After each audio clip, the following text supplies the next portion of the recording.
Give me blood and I shall give you freedom. A single line that shook the world, a voice that turned fear into fire and silence into revolution. It wasn't just a call to arms, it was a promise.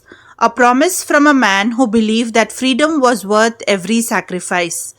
That man was Netaji Subhash Chandra Bose, the leader who dared to dream of an India free from British rule. The year was 1944, the world was at war, and India was still in chains. In the forest of Burma, now called Myanmar, Netaji stood before his soldiers of the Indian National Army, men and women ready to fight for their motherland. And that's when he gave his historic speech, "Give me blood and I shall give you freedom." Those words became a symbol of courage, sacrifice, and patriotism, remembered forever in the story of India's struggle for independence. To understand the depth of this speech, we must look at the journey that brought Netaji here. In 1941, while under house arrest in Calcutta, Subhash Chandra Bose escaped in disguise, traveling secretly through Afghanistan and Germany and finally reaching Japan. His mission was clear: to gather international support to free India. With the help of Rash Bihari Bose and Captain Mohan Singh, he organized the Indian National Army, the INA, formed from Indian prisoners of war and expatriates living in Southeast Asia. For Netaji, this was not just an army, it was the soul of India, ready to fight for her honor. Azad Hind Government. In October 1943, from Singapore, Netaji declared the formation of the Provisional Government of Free India, the Azad Hind Government. It had its own flag, its own currency, and even its own postage stamps. It was recognized by countries like Japan, Germany, and Italy. Netaji became its head of state, prime minister, and minister of war. His call, "Chalo Delhi," March to Delhi, echoed across Asia, uniting Indians everywhere under one freedom, one dream. The speech and its meaning.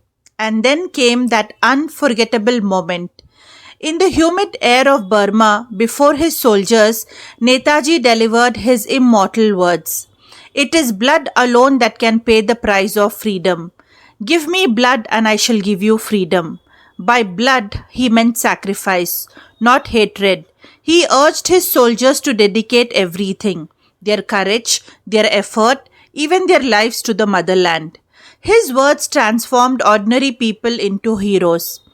Thousands joined the INA after hearing his speech. His fiery oratory turned despair into determination. The INA campaigns. Soon, the INA, along with Japanese forces, began its march towards India. They fought bravely in Burma, Imphal, and Kohima. For a brief moment, it seemed that Netaji's dream of hoisting the tricolour on the Red Fort might come true. But harsh weather, disease, and lack of supplies turned victory into defeat. Still, their courage became a legend, a story that inspired millions back home. The INA trials and public reaction. After the war ended, the British captured many INA officers and put them on trial at the Red Fort in Delhi in 1945 and 1946. These INA trials sparked a wave of protest across the nation. Students, workers, and soldiers united in support of the INA. For the first time, people of all religions, Hindus, Muslims, and Sikhs stood together as one. The trials shook British confidence and pushed India closer to independence. Netaji's ideals and differences. Some questioned Bose's alliance with Germany and Japan, but his purpose was never to support their ideology. His only goal was to free India by any means necessary. His path differed from Mahatma Gandhi's non-violence, yet both shared the same vision, a free and united India. Death and legacy. In August 1945, News spread that Netaji had died in a plane crash in Taiwan, but mystery still surrounds his death and many refuse to believe he was gone. What never died was his message. His slogan, Jai Hind, became India's national greeting. His ideals of discipline, unity, and selfless service became the foundation of the nation. Freedom demands sacrifice. It cannot be begged for. It must be earned. Netaji's words continue to inspire generations. It is blood alone that can pay the price of freedom. They remind us that every privilege we enjoy today was bought with the courage of those who came before us.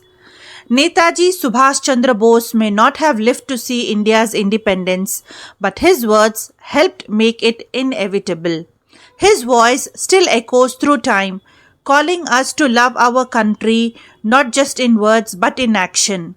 Give me blood and I shall give you freedom, a line that still stirs the soul of every Indian.